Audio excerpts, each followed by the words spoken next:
조갑제 TV 시청자 여러분 안녕하십니까? 2026년 1월 13일 새벽 5시 11분입니다.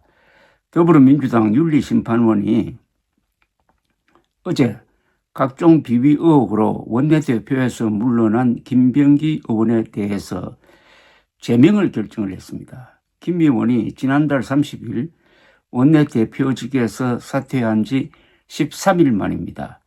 김 의원은 당 지도부의 자진 탈당 요구를 거부하고 이날 윤리심판원에 직접 출석하여 자신의 무고함을 주장했지만은 윤리심판원은 이날 장시간 논의 끝에 김 의원의 주장을 받아들이지 않았습니다. 정청래 지도부는 재심 청구 기간이 끝나는 대로 의원총회를 열어 김 의원의 제명을 확정할 예정입니다.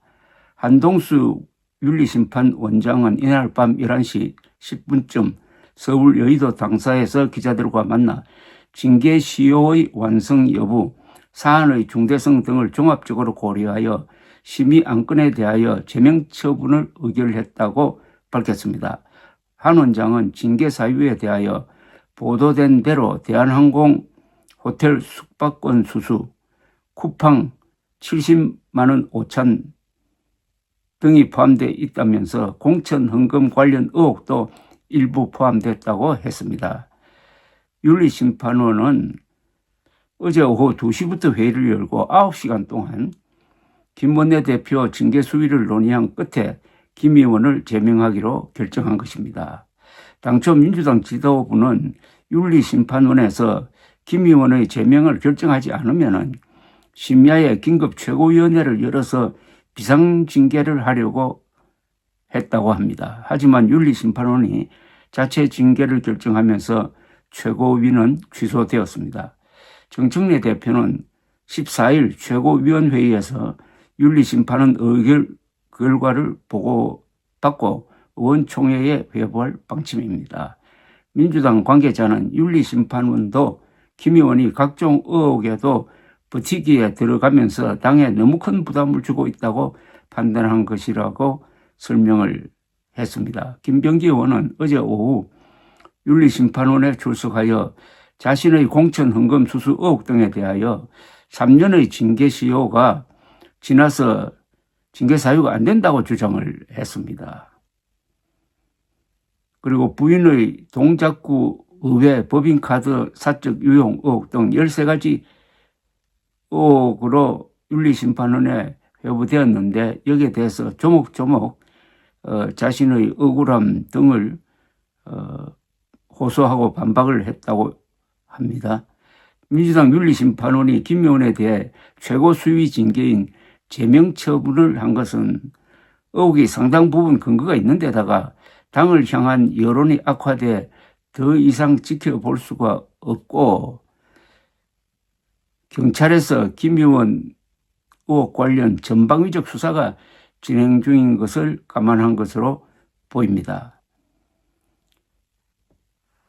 김병기 전 원내대표는 이재명 대통령의 최측근으로 알려져 있었습니다. 당내에서도 정청래 대표를 견제할 정도의 힘을 갖고 있었지만은 결국 언론의 집중적인 보도로 무너졌습니다.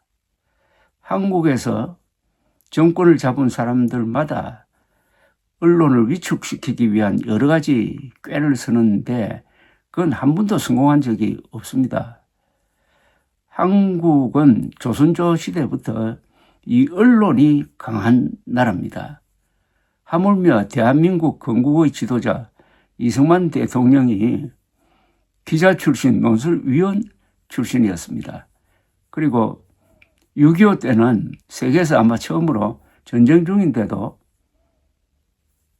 언론 검열을 하지 않도록 했습니다. 이승만 대통령이 기자들의 질문에 답하는 과정에서 이렇게 이야기를 했습니다.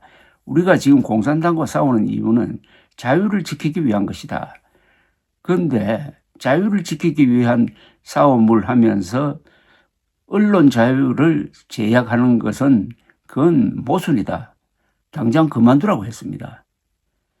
그래서 6.25 때도 그때 신문은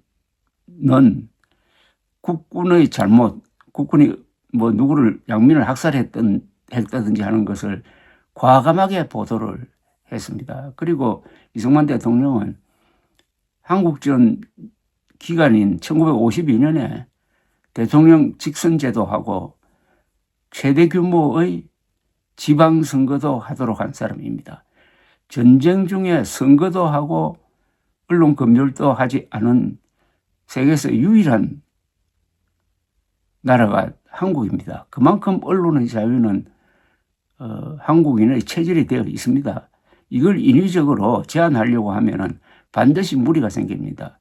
특히 최근의 여러 이 폭로 보도를 보면은 여야가 없다는 생각이 듭니다. 즉 언론에는 여야가 없다.